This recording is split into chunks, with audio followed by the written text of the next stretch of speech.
The Running Man is out in theaters, new film from Edgar Wright, director of the Cornetto trilogy, Scott Pilgrim, Baby Driver, Last Night in Soho. This stars Glenn Powell, Lee Pace, Katie O'Brien, Josh Brolin, Colman Domingo, William H. Macy, Michael Cera, and Emilia Jones. It's based on a book by Stephen King, and it's not the first adaptation. There's already the 1987 movie with Arnold Schwarzenegger, but since I've never seen that one, I can't say with all certainty whether this one is a reboot or a sequel. I think it's a fresh adaptation with no connection to the old film except one small nod. Story takes place in a dystopian corporate-ruled future. Ben Richards is a family man raising an infant daughter who has fallen ill, and because he cannot get a job to afford treatment for her, he signs up for tryouts to violent TV reality shows. He ends up on The Running Man, the most dangerous of them all, where he is set on the run throughout the country with assassins and soldiers searching for him to try and kill him. The longer he survives, out of the maximum 30 days, the more money he raises for his family. So I have to say, this was very disappointing, especially considering the amount of talent involved in the making of this film. And it's not even that there's some sort of one glaring fault with it, that there are things that are obviously, bad and irredeemable about the film. You have a likable cast doing a solid job with their roles. The action sequences are not bad, the concept is okay, but somehow the whole is less than the sum of its parts, and the movie just doesn't sing. I think one part is the uncharacteristic lack of the Edgar Wright flair, his touch. His previous work has always been well known for very dynamic, kinetic, lively style of direction, and especially editing, resulting in films that always felt quick and just fun to watch, snappy.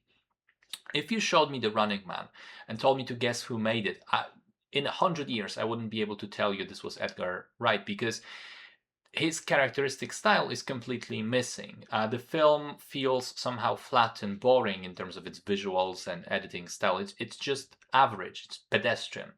I also think that as good a job as the supporting cast are doing, in particular Lee Pace, Emilia Jones, Josh Brolin, and Colman Domingo, we don't really spend enough time with any of their characters for that to truly elevate the film. It often feels like the movie quickly cycles through these little vignettes. We see a new side character, they're there for 5 minutes, never to return again, and then we move on to the next.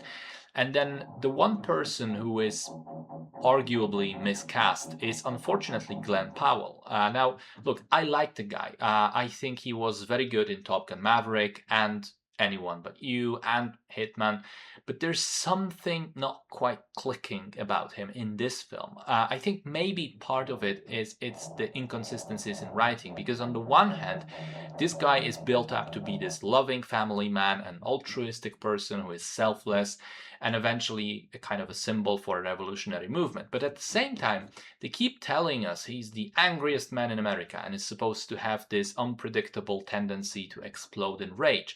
And I think that, one, these two sides to him don't really mesh together very well, and two, Powell is not totally convincing as the angry man. It always felt like he was being a bit fake, acting, not having this true boiling rage underneath him. He seems too nice and kind, put it this way.